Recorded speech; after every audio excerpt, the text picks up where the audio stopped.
There's movies that are bad. Then there's movies that are so bad they're good. Then there's movies that are so bad they're not good anymore, they're just bad. And then underneath that, you have movies that are so horrific that you can't even move on. You need reparation for what you just saw. I'm talking about movies like The Vulture from 1967. Oh boy. I saw this a long time ago on TV when I was about 15. I caught it on one of those late night monster marathons on TNT, and I've never forgotten it. And to this day, I've never been able to find it again. Not that I'd really want to, but it's hard to find on VHS, and it's never been on DVD. I don't think it ever will be. But recently, someone managed to track down the VHS copy. And guess who it was? It was Mike, of course. So thanks, Mike, for unearthing this turd from my youth. Time to watch it again after all these years and see if it still lives up to its unholy wretchedness. The movie is set in Cornwall, yet produced in Canada. It opens with a simple title sequence accompanied by some chilling music. The music is so creepy and so memorable to me that I used it in one of my old home movies. I guess I got something out of this film. How did I get the music? Well, I recorded it on my VCR back when I first saw it, because that's what I used to do. I'd stay up late, record whatever shit came on TV, and if I liked what I saw, I'd keep it. If not, the next night I'd tape over it with something else. Anyway, after the title sequence, a woman is out in a thunderstorm and takes a shortcut home through a cemetery. The movie is off to a fine start and promises some good thrills to come. Unfortunately, this is the only scene that is watchable. A grave opens up and she witnesses something horrifying. Obviously, it's the Vulture, but we don't see it, and that's what makes the scene so effective.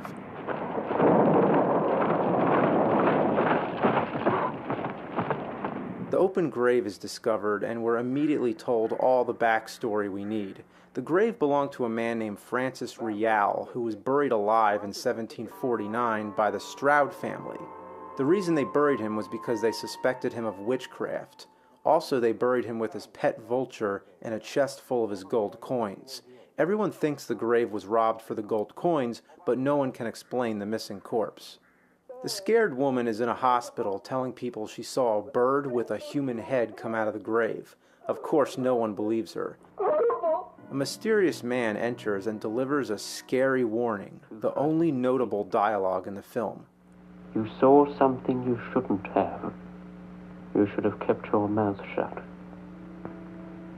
Things happen in this world no one can account for or should try to.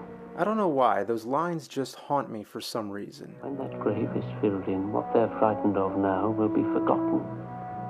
And that's how it should be. Okay, so I've said some good things about this movie, but that's all, folks. The rest is downhill.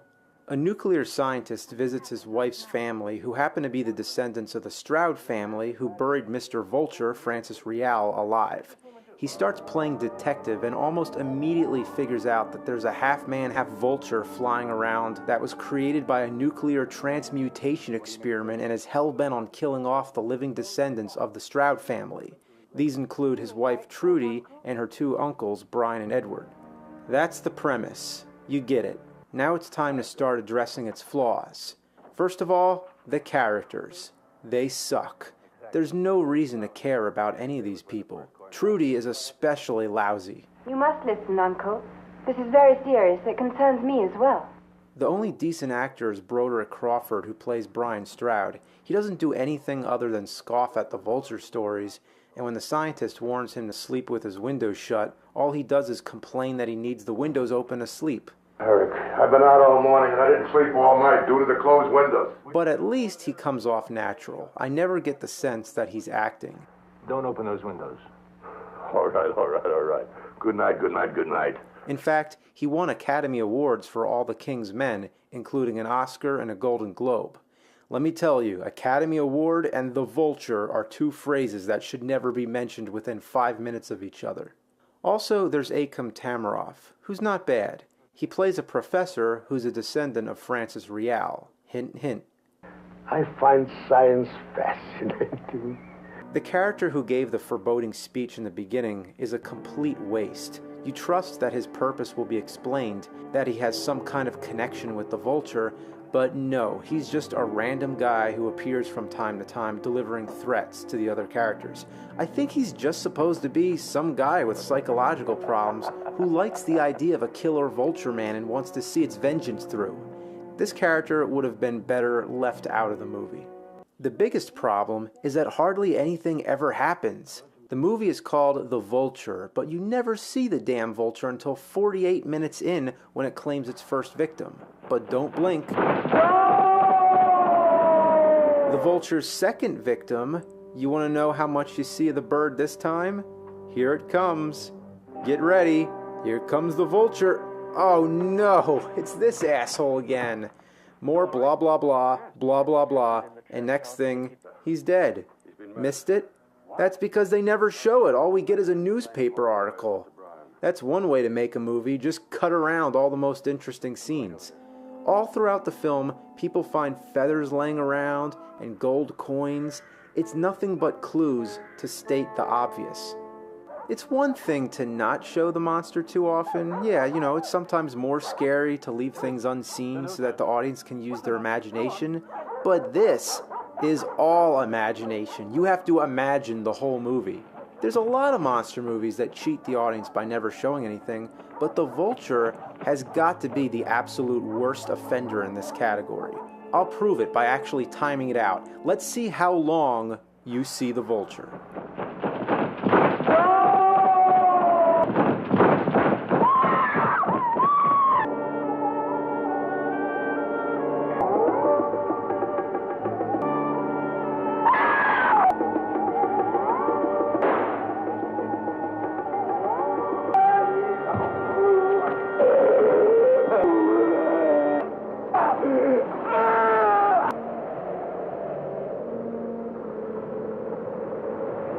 That's it. A 91-minute monster movie, and you only see the monster for 30 seconds. This is the kind of movie that could have been performed on stage. It's all dialogue and no action. Maybe this could have worked as a murder mystery with a supernatural twist. They didn't have to advertise it as a monster movie. They could have called it something different than The Vulture, and that way, The Vulture could have been a surprise and not something that you sit there waiting to see for an hour and a half. What makes it worse is that it's so predictable. The Vulture only has 3 potential victims. They tell you exactly who they are and in what order they're supposed to die, from the oldest to the youngest. From the youngest to the oldest, in that order. Okay, so the youngest to the oldest. Well then why is the oldest the first to get killed and the youngest is the last to get attacked? It just, the movie can't even get its own rules straight. You are next in line for attack. Then comes my wife. There do exist some horror movies like this that set up the body count, which actually work. The Mummy is one example that comes to mind, mainly the Hammer version. The Mummy specifically targets the archaeologists that intruded on his princess's tomb. Another example is the Halloween franchise. Michael Myers is trying to kill everyone who's related to him, although this is kind of a poor example because he kills almost anyone he meets. The Vulture makes one exception. There's a scene where someone finds the remains of an animal. It's never explained any further, but if they're suggesting the Vulture did it, then let's not forget, this is a vulture with a human head. Does he tear up the prey with his teeth? Everything seems to happen in slow motion. This could have been a 20-minute Twilight Zone episode, not something that needed to be stretched into a feature-length film. The killings are not suspenseful. You never get a sense of threat. I really thought the idea of a vulture that can swoop in at any moment and carry you away is a pretty frightening concept. The problem is that you always know when it's going to strike and when it's not. The characters are always indoors, you know that the vulture is only going to come if they're outside, and the only time it comes close to having real suspense is when Trudy takes a walk in the woods to find a bus. It needed more scenes like this. Watching this movie all the way through is a divine experience in boredom. Everyone's always wearing a dull suit. We're forced to stare at the same locations, all with gaudy decorations, tasteless picture frames, and bookshelves. If you look close, you could almost see the dust forming on the books. I can't believe I sat through this whole movie on multiple occasions. I guess because I'm so fascinated that a movie could possibly be this uneventful.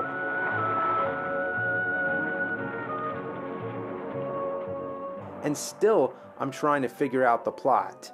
Most of it is straightforward, but the whole nature of the Vulture is what's confusing. Supposedly, the professor is the Vulture. When he conducted his transmutation experiment, his body switched places with the corpse of Francis Rial. In other words, he transported into the grave, and therefore the skeleton of Rial was transported back into the lab. His mistake was that the Vulture's corpse was also in the grave, and its body fused with his, sort of like the tragic mishap from The Fly. None of this makes sense. Look at the lab. What kind of science experiment could be done in there which could pinpoint a spot in a grave far away and transport your body into it? Why would someone want to do that? To steal the gold coins, perhaps? Why not just dig up the grave? Wouldn't that be easier? And if he didn't expect to be turned into a vulture monster, how did he expect to get out of the grave in the first place? Why were the gold coins buried in the grave anyway? Who buries an accused warlock and lets him keep all his money? Well, the scientist suggests that the professor did the experiment to determine if Francis Rial was his ancestor or not. He thought he was descended from the man buried in that grave and put it to a scientific test. What the fuck does that have to do with swapping bodies? And if the professor had no interest in the gold coins, what purpose does the gold coins have in the plot anyway? I always felt he was trying to carry out the vengeance of his ancestor to kill the Stroud family, but that doesn't make sense either. Why would anyone want to kill someone whose ancestor killed your ancestor? If this professor can master the science of transmutation, couldn't he learn something about time travel as well and go back in time to actually kill the real people, not descendants who have nothing to do with it? And if the professor is the Vulture, how does he manage to hide it? Does his talons really fit into his shoes? Never does a single feather drop out of his cape, and that's astounding.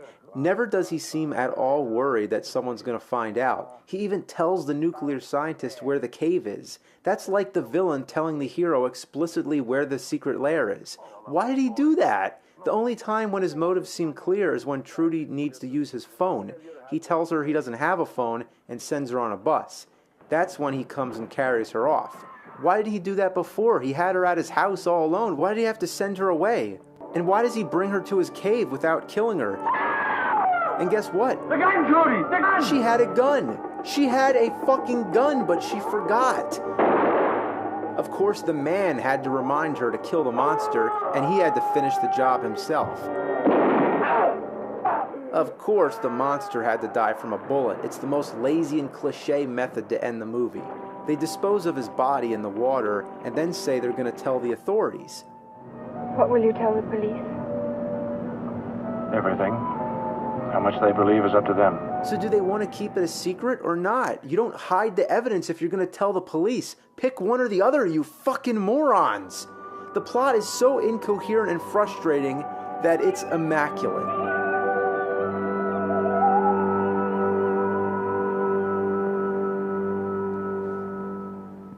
You know, despite it all, something about this movie intrigues me. Ever since I taped it off TV that one time, I used to watch it over and over again until I had the good sense to tape over it with something else. I don't know what it is. You know, I even wrote a short story that was loosely based off of it, that was made up of different newspaper clippings, supposedly. Yeah, I still have that. I wonder why I took the time to do that. I guess because the movie really sparked my imagination. I guess it forced me to use my imagination to make the best of one of the worst movies I've ever seen. You know, I think the movie was on to something, that it could have been a really scary horror mystery, and that's why I think they should do a remake of The Vulture. Why remake movies like Nightmare on Elm Street and Halloween? Those movies are good enough already. Remake something that actually needs it. You know what? Actually, that wouldn't be such a good idea, because then more people will want to go see the original. They'll waste an hour and a half of their life, and then they'll watch it again because they're in such disbelief. And that can only lead to watching and rewatching. Oh man, it's bad enough I'm talking about it right now. I should have kept my mouth shut. I saw something I shouldn't have. Certain movie plots no one can account for, or should try to. When this stink bomb left theaters in 1967, it was forgotten. And that's the way it should be.